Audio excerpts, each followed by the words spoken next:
Hello, in front of me I've got EDIFIER W240TN.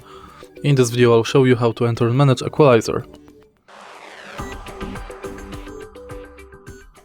In the beginning, go to EDIFIER Connect app. Now, swipe right, and now you can select Dynamic, Classic or Customized. Here you can add via scan QR code or new customized settings. You can adjust gain manually, also Q factor,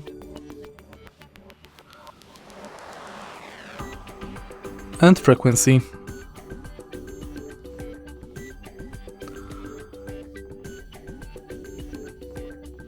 If you find this video helpful, please leave like, comment and subscribe.